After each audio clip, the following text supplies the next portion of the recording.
প্রিয় শিক্ষার্থীরা, আজকে তোমাদেরকে আমি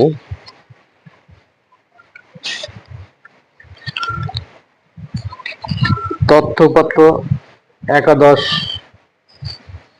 অধ্যায় অষ্টম শ্রেণীর যাকে বলে পরিসংখ্যান থেকে আমি কিছু অঙ্ক তোমাদেরকে করে দিব। এর আগে পরিসংখ্যান কাকে বলে, তথ্য কাকে বলে, উপাত্ত কাকে বলে, এগুলো আলোচনা করেছিলাম। আজকে তোমাদের পাঠ্য বইয়ের 11 নম্বর অঙ্কে সমাধান করে দেবো। দেখো, অষ্টম শ্রেণীর 30 জন শিক্ষার্থী ইংরেজি বিষয়ে প্রাপ্ত নম্বর নিচে দেওয়া হলো। এগুলো 30 জন শিক্ষার্থীর নাম্বার দেওয়া আছে। প্রথম প্রশ্ন, শ্রেণী ব্যবধান 5 ধরে শ্রেণীর সংখ্যা কত, মানে কয়টা শ্রেণী হবে তা নির্ণয় করতে হবে। শ্রেণী ব্যবধান 5 ধরে গণসংখ্যা নির্বিশেষে সারণী তৈরি করতে হবে। শ্রেণী 5 ধরে গণসংখ্যা নির্বিশেষে সারণী তৈরি করতে হবে। আর যে সারণী আমরা পাবো,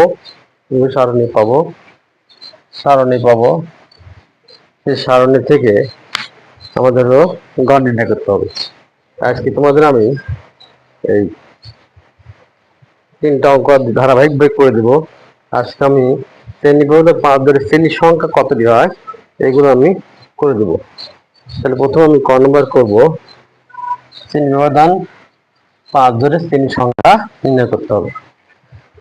ক নম্বর উত্তর হলো, এই শ্রেণী ব্যবধান 5 ধরে শ্রেণী সংখ্যা নির্ণয় করতে হলে প্রথমে আমাকে পরিসর বাই করতে, পরিসর কিভাবে বাই করতে হয় সেগুলো আমি বলেছিলাম। এখানে হলো আমাকে দেখতে হবে হচ্ছে পরিসর, আমার একটা সূত্র আছে, সেই সূত্র দিয়ে আমরা করবো। এখান থেকে সবচেয়ে বড় কোনটা সেটা আগে বের করে নেব। সর্বোচ্চ সর্বোচ্চ সর্বোচ্চ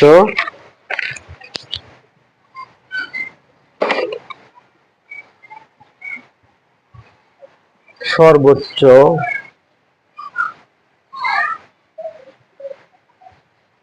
সর্বোচ্চ সংখ্যক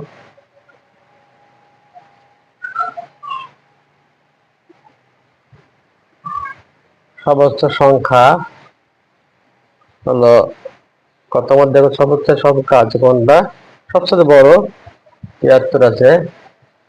সর্বনিম্ন সর্বনিম্ন সংখ্যা হলো কত, আমাদের আজ হলো 42। আমাকে শ্রেণী সংখ্যা 5 শ্রেণী সংখ্যা নির্ণয় করতে হলে আমাকে পরিসরের একটা সূত্র আজ হলো